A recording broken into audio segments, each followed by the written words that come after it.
and Grill. Only on ESPN Las Vegas and ESPN Reno. Brad Powers is in. We're here at Circa Las Vegas at Stadium Swim. What's up, Brad? What's happening? A whole lot. We got Four Nations on the way. Are you into this thing from a betting standpoint? I know you hate Canada. I know you said basically screw off Canuckers, stop doing our national anthem. Yeah, I haven't. I mean, if I had to bet it tonight, probably since pretty much a coin flip, considering U.S. won the first one, I'd probably lean towards Canada. But I can't get myself to the window there for obvious reasons. We just did have a move. It's been minus 105 both ways all day here at Circa. I just went to Canada 107, or excuse me, USA 107, Canada 103. It was up there for about 15 minutes and then just switched back to 105, 105. So maybe moving the number a little bit to try to increase some action or draw some interest, but been pretty steady. I think the biggest difference in the game is goaltending. Connor Hellebuck has been unbelievable for the U.S. He's been unbelievable all season long. That's the big advantage the U.S. has, but I think the roster for Canada is better. Okay. Brad, remind me, your dream farm would be in Ohio or Kentucky? Oh, wow. It depends on the land. I mean, I happen to know Ohio a little bit weather-wise and the land a little bit better. Okay. But you give me the right price, I can make it work anywhere.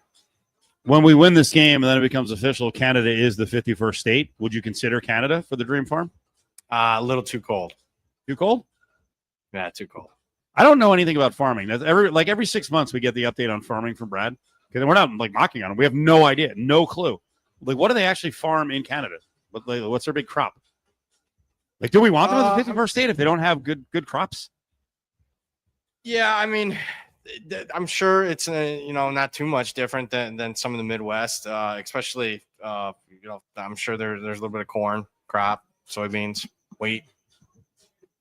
Wheat is the big one. Yeah. Apples, pretty big, and I know lumber is a big one, and I'm pretty sure lumber. Yeah. Brad, would you? Farm and lumber. Yeah. Brad, could we not farming it, but could we convince you with a sweet land deal in the 51st state to just be a lumberjack and handicap at the same time? Yeah. Still, again, too cold. I think Brad would be good at the log rolling. That log rolling in the water. I would not be good at that. I think we get a lot of ink from there. We get oh, really? Yeah. Could we interest you in an ink business? There's some possibilities here. All right, you had some great stuff on college football about retention and what rosters are going to look like. But before I get to that in about 2 minutes, I did want to ask you about the NFL and looking at coaching staffs and fading or not fading. Do we have a reason to worry about the Eagles with the fact that, all right, the OC's gone. They've done this. They replace them all the time there. But they're also losing other assistant coaches. Is that something you're going to watch for with the Eagles in terms of the numbers that are set for the 2025 season?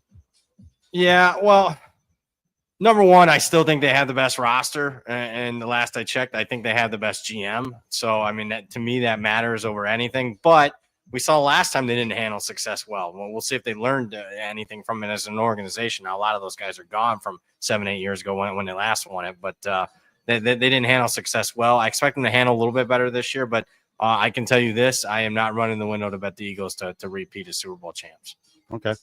Continuity is a big thing, and obviously keeping your head coach around is even bigger. That's the start of continuity. I saw you had a pretty strong reaction with Wisconsin, making sure that Luke Fickell is going to be there. A little surprised. I mean, obviously, he's left a lot to be desired so far. Boy, if you've taken a peek at their schedule for the upcoming season, I don't think it gets any better this year. In fact, one of the sports books just posted their win total here in the last 24 hours, 5.5 on the Badgers. Ooh. That's not going to go over well with the locals in year 3. Very tough schedule. The problem is somebody's got to lose in the Big Ten, and you welcomed in 4 new programs. You're not playing exclusively Big Ten West schedules anymore, so you're not playing what pretty much your equals, the Iowas, the Minnesotas, and the Nebraskas of the world. Now you got to step out and play an extra game or two against the Ohio States, the Oregons, Penn States, Michigans of the world, and they're just not up to snuff at this point, and Fickell's been a disappointment. But what's not been a disappointment, at least if I'm Luke Fickell, is his pocketbook, because that's looking pretty good with an extra year. 7 years. That's a hell of a buyout at this point. I think this transfer portal thing is a challenge for coaches, but they're whining a lot louder than reality would rep. At least by the one of the charts I'm looking at here, it was a tweet at Brad Power 7. Number of incoming transfers for the college football playoff teams this year. These schools aren't bringing in 25 guys apiece. Like, they're not going out stealing that many players or grabbing that many players. Is my reaction correct on this? I thought these numbers were pretty low. They are. I mean, the teams that made the playoffs last year, they didn't go, we got to, improve. We'll go out and do a much better job as far as our roster. Player retention is the most important. And, on average, even last year, if you look, Ohio State got a lot of attention. Yes, they went out and got a Caleb Downs, and yes, they went out and got a Will Howard. But other than that, the biggest thing they did was get players that were juniors and could have went to the draft.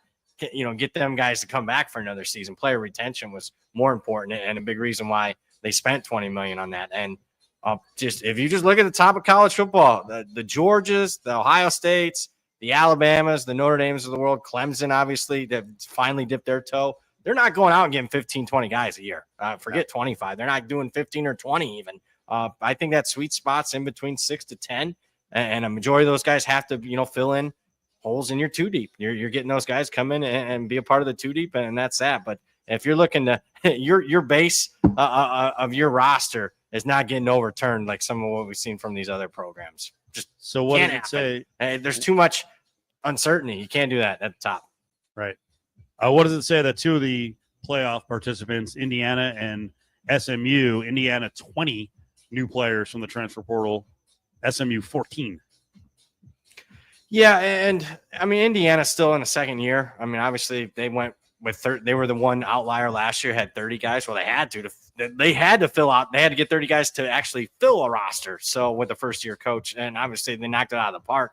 But keep in mind, there was a lot of guys from James Madison that were still part of that system. So yes, they were wearing a new colored uniform, but that there was still a lot of the familiarity and what made them successful. Now a lot of those guys are gone; they're one and done. So Indiana has to go portal heavy yet again. What do I think of that? Well, I coming off an historically great season, I don't see it for Indiana this year. Even though they have an easy non-conference slate, they play a little bit tougher conference slate. If right now, and if the last I checked, I was a betting man. 8-4, 9-3 ish. That'd be my projection for the Hoosiers. Brad Powers on Cofield and Company. You also had numbers. 88 schools out of 136 have posted a spring roster. I thought this note was crazy. 26 of the 88 teams that have a roster posted, they have one side of the ball that is 2 or less returning starters. Holy crap. Yeah, I've never seen that. I just haven't. I've been doing this for 15 years now, and the average number of returning starters, period, is 9. 9 used to be like on the way low end. That would be bottom 10 out of 120-some teams in the country. That you'd have teams return 9, and that's the average. So just from last year, we're talking, 2.5 less guys on average than last year even. Yes, the portal's been around for 4 or 5 years, but, what tells me is all the COVID guys are gone. Finally, that 2020 season where everybody got a free year, that's all gone. And now we might be paying a price a little bit this year where you're not seeing guys getting 6, 7, as many guys at least getting 6th and 7th years. But also there's more key guys, more high profile players transferring than ever before, specifically from the group of 5. Almost every group of 5 team I've done has lost 3-4 starters to the Power 4. Every team without exception. Now, this list is fascinating as well. We're talking college football. Look ahead, how to handicap all the movement in college football. Some areas there isn't much movement, and those are the power programs. Other areas, you got programs that have 50-plus new players between transfers and freshmen.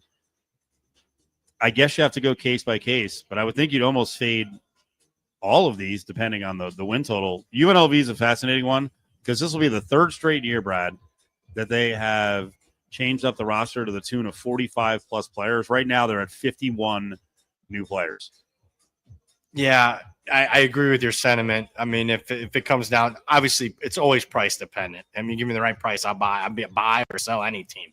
But that list there of what I tweeted, I'm more likely to be selling those teams. And a lot of them are first-year coaches. And I did this. I was like, of course, first-year coaches, transfer portal's open. A lot of guys are going to leave. You're going to bring in the guys that you want. It's always going to be a case-by-case basis. But I looked at it since the portal became heavy here, since 2021, after that COVID season. If you blindly fade all first-year coaches and you played under the win total, you're 57%. And that's not against an opening number. That's against a liquid, sharp book right there using Circa Sportsbook's numbers at the middle of July. 57% blindly fading every first-year coach and going under the win total. That's not too shabby. 100 team sample size too. Adam, on this final note, let's run this one by Brad. I don't think. Brad, are you playing this indoor golf thing, betting Tiger Woods hitting into a screen thing? Nah. Adam, is it big? Are people betting it? I mean, people I talk to definitely they're not playing it big. It's not like this huge opportunity necessarily, I think, but definitely there's people that I'm in group text with about betting that are betting them just to watch them and keep up. There was an incident, Brad. I don't know if you're not betting, you're probably not following it. They tell you the distance when you're hitting into the screen, and it's obviously a screen. You don't see the actual hole in front of you. It's a screen that looks like a hole. It's a projection. And Tiger Woods heard you have 99 yards. So he pulls out a wedge and hits it right down the middle, and it lands 100 yards short. And he goes, "What happened?" And they said, "We said 199, not 99." It was a mess. It was hilarious to everybody. But if you're betting it, I'd be pretty mad if I was betting it. Yeah, I can't be betting it. Too much uncertainty. Exactly. That's all right. funny. Well, along those lines, not to spring it on you. I mean, I get really worked up about these things just because of what they mean in the bigger picture. The disqualification and the skills challenge last week. Did you see that? Chris Paul. I did. I read about that and saw that. That's when we're betting on these things. I'm sure you guys did you could do a whole show on the NBA All-Star. Oh, I'd want to. Yes. But I mean, when we are betting these things, like, can we see the rules where you can't do that? Because apparently they asked if they could, and they were given clearance, and then somebody's like, "Nah, it didn't look right. We're going to disqualify you." Like, okay, people are betting on this though. Like, these things do matter in the grand scheme of things. Yeah, and when it comes to betting, if people don't think it's on the up and up, and then they question, whether it's forget the legalities, but if there's any question whatsoever, if officials in the NFL, that's when your sport has a problem, and the NBA's got several problems, and doing that to themselves wasn't ideal, especially when you got a hockey game going on opposite of it, especially tonight. All right, Brad. Well, hone in on the TV. I'm sure you'll be howling. And now look into that property in Canada for the old timber farm. Get lumberjack. Get some ink. That's 2 years from now. It'll be lots of flannels, wood chips all over you, and winning picks. We like it. That's actually a website name. Brad, we appreciate it. We'll see you, buddy. Thanks for having me, guys. Take care. Wood chips and winners. So you can steal it. Yeah. Go to GoDaddy or whatever it is. Well, don't tell them where to go. I was going to grab it during the break. My bad. I was kidding. Coming up, Four Nations. We'll tell you what's happening here. There's a big Canadian flag in the pool, by the way. Oh, really? Oh, yeah. I might start a fight. I might not be back. I love our anthem. I'll throw. It's bunched up into bunched up into a ball on the side of the pool, though. So I'm gonna light it on fire. Oh, maybe security was like, get it out of here. Maybe we're into this. Getting ready to wave it.